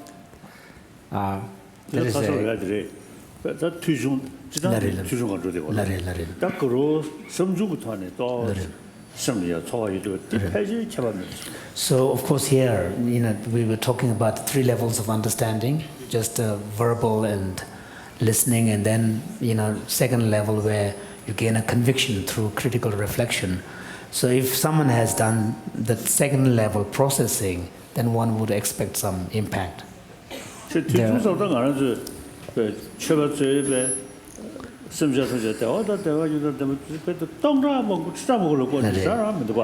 a lot of us have knowledge at the level of at the first level. For example, most Tibetans chant on a daily basis, may all sentient beings be free from suffering, may all sentient beings be happy, and they chant hundreds of thousands of times.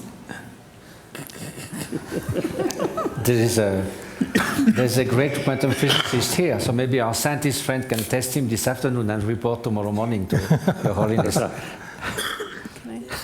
Go ahead.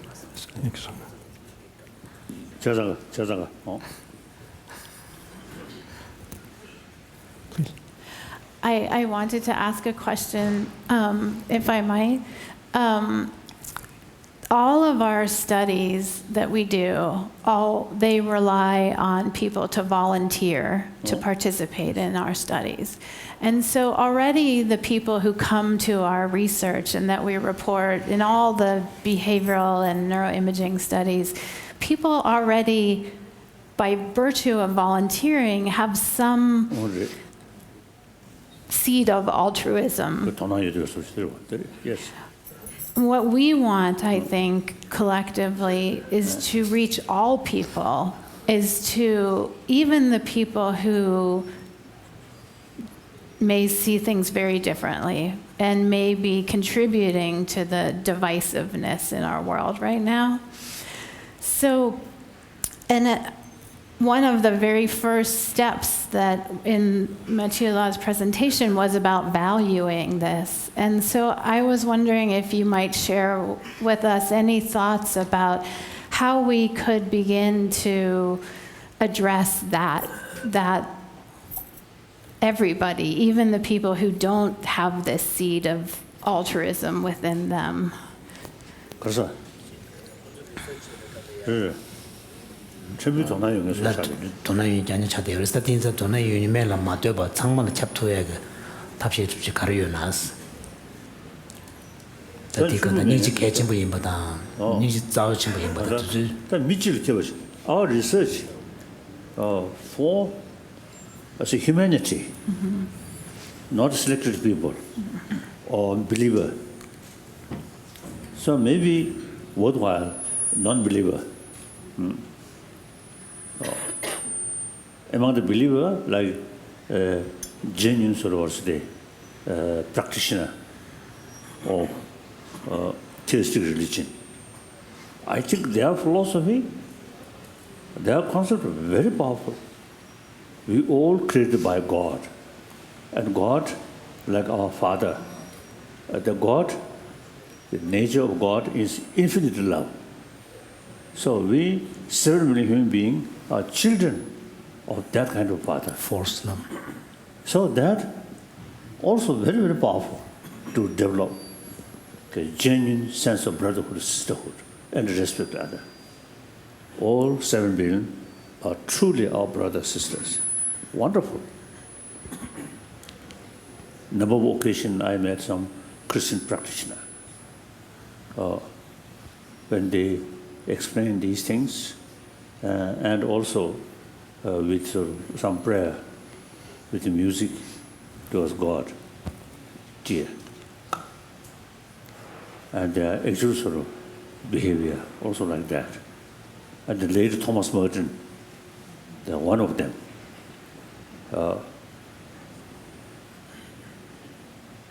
Wonderful. So, non-believer, I think can represent humanity general. Maybe worthwhile.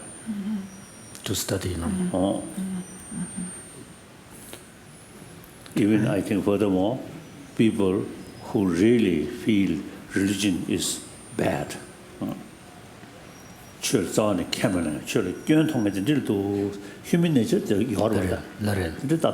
so even if we include people who have very anti-religious views, if we can study them, one thing I want to add is that this is where His Holiness's approach for promotion of compassion is so powerful, because what he is doing is to really appeal to the person's impulse for pursuit of self-interest, because he's making the case that compassion is good for you. Yeah.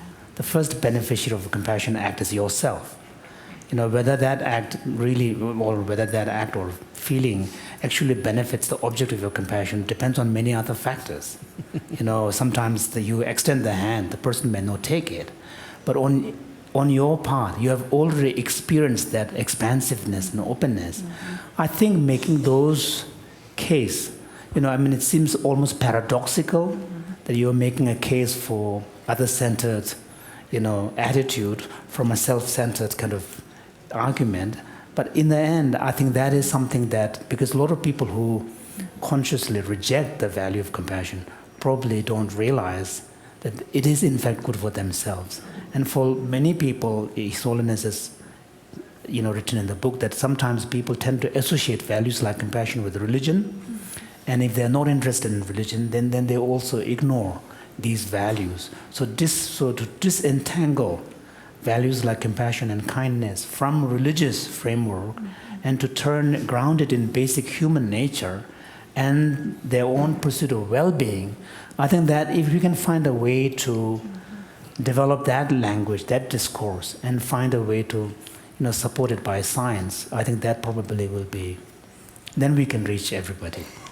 In a way, that means like altruism is a win-win situation.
So His Holiness is wondering, because in Buddhist thought, there is this understanding that sometimes a compassion can motivate kind of like one could say a sense of outrage, which is a wrathful mental attitude.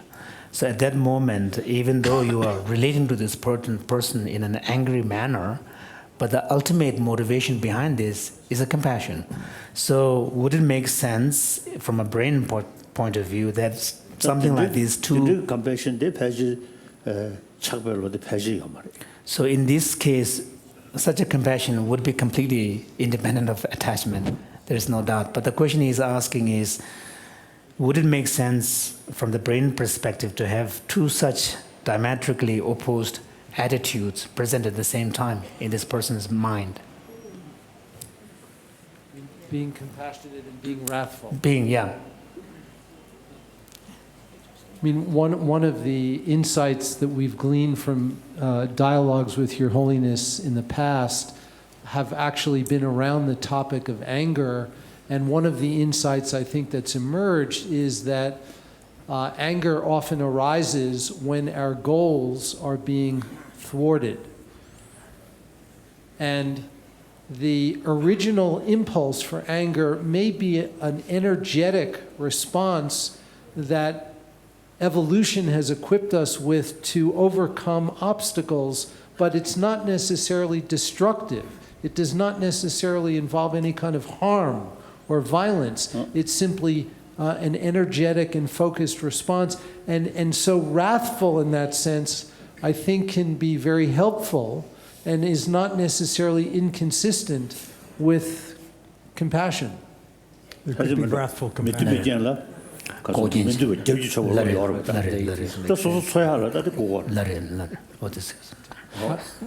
And Your Holiness, if I can, I wanted to just ask another question.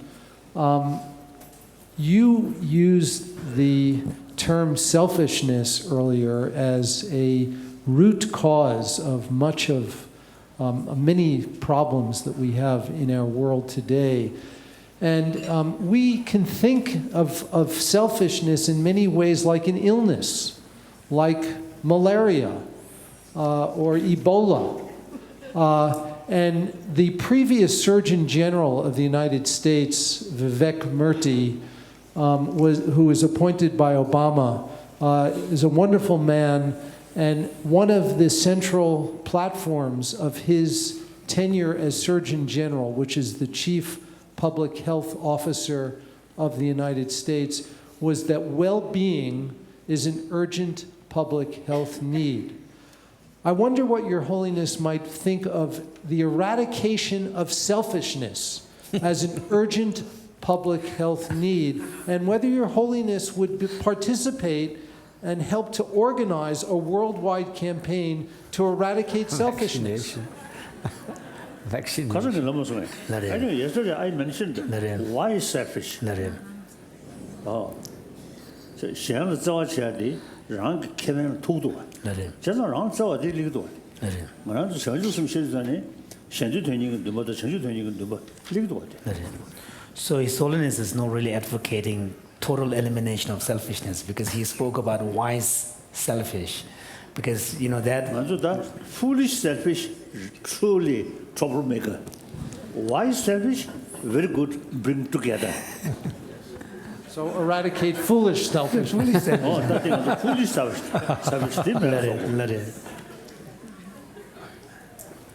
So we can call it narrow-minded selfishness or foolish selfish. Did it? Yes. There are a few other people here. We have a queue, actually. Rob, Tish. Rob, you're next.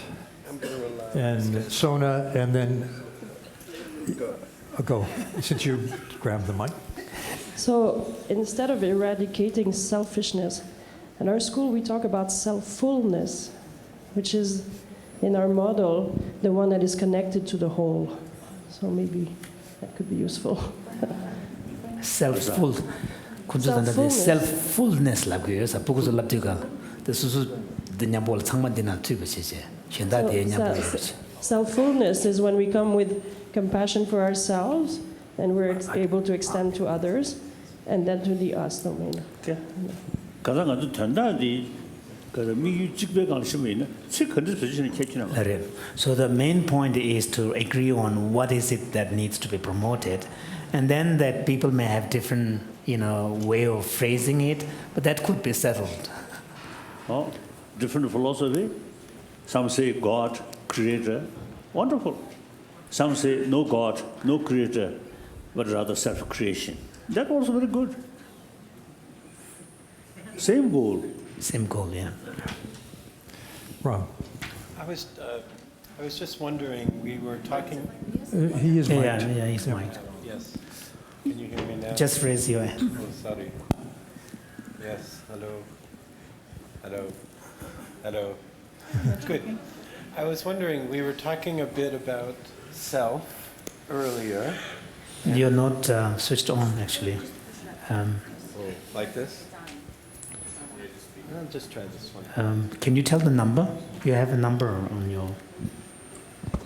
Oh, yeah, that's better. No, both. Yeah. Oh, we got both, maybe. No, you're good. So we've talked about basic goodness, and we've talked about ignorance as a root cause of suffering, and we talked a little about self. I'm wondering if there's a sense of how self arises in the young child, in the tradition of the Buddhist psychological tradition. Is there any insights into this? Sense of self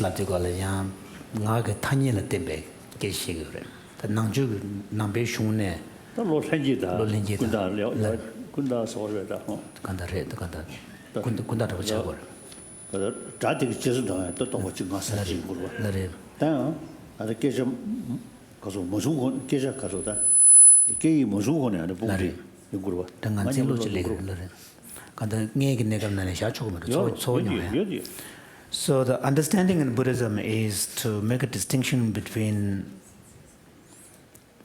a kind of a natural embodied sense of self, which has no real thought content. There's no cognitive role in it. It's a sense of existence. 당은 댄진 사대 견다 댄진레 댄진 생기데 지 군다서 쇼다. 네. 서다 나오냐별로 잠래 배시디 진짜 그래서 다이 제수나니 디나 전에 온데 찍다 야 되게 맞춘 거네 로 생기르게 두두두 배시 나오냐별로요. So for example, one would expect the moment the fetus begins to experience pain and discomfort and pleasure, one would expect there to be some kind of sense of self. It's not declarative and it's not cognitive, but it's almost like a kind of basic sense of existence, basic sense of being. And then I think the mosquito also have that feeling. Without that, no movement. So sucking blood. So this is expected to be present. Yeah. Oh, there is a sense of I, me, like that. So this sense of self one would expect across all species. That basic sense of self.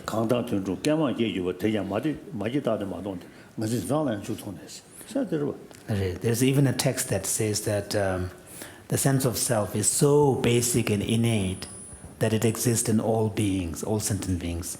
And it's not something that they learn, but it's something that they are born with. But then, of course, there's another kind of sense of self, which is language-based, and that arises only when there is the thought, becomes more active. So it's a language-based. Then that's an internalized notion of a self. So that comes later. Any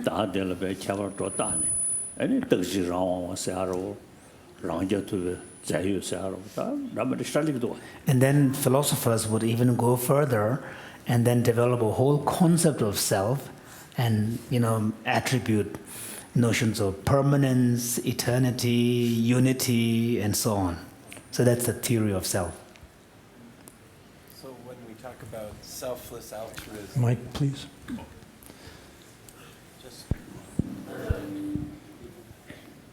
Just to follow up, so when we talk about selfless altruism, it's really that objectified sense of me versus other, rather than the distinction of my body from the external world in some sense that we're speaking about?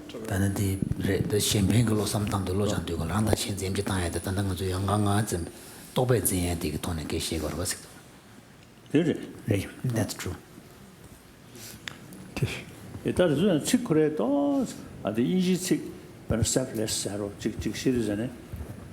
아는 남주도 self-side 직직다 로동자를 건도로 인지식. 라레. 양고 따다 레자스기 나면 따다 누구 여도 되죠. 양고 라레.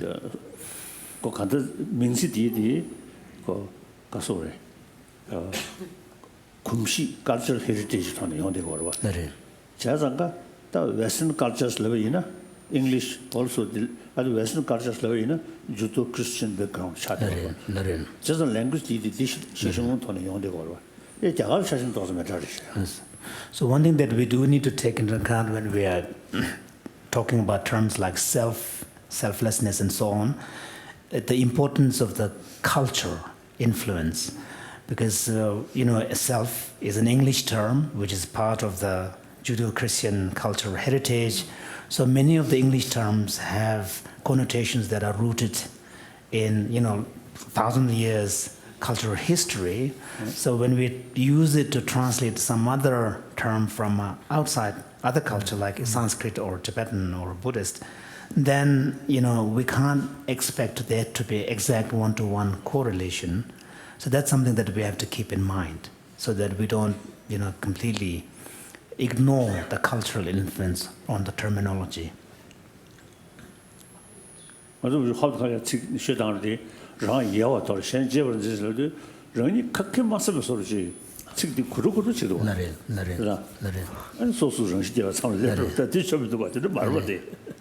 So otherwise, it becomes difficult to appreciate the insight that is being offered in, say, Buddhist teachings on compassion, which, involving exchanging of self and others, which is premised upon the practice where you ignore, yourself and promote others' well-being. But what the point being made here is that don't beat yourself up. But sometimes it can be read that way, when it's translated into different language. So these are sensitive issues that people need to take into account. So what this indicates that when dealing with these things, it is not adequate simply to pick it up from a book. You need to study them.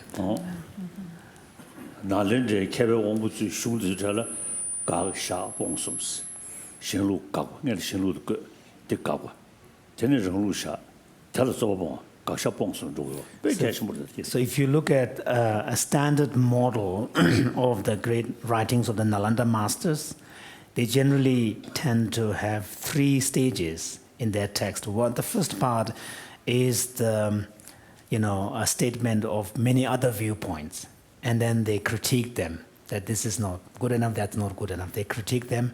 Then the second stage, then they present their own perspectives. And the third stage is then they raise possible objections to their position and then respond to those possible criticism. So in order to respond to the criticism, you have to anticipate the critical objections. So it is in this way that a topic is studied. That's the way scientists write good grant proposals. Research project called proposal proposal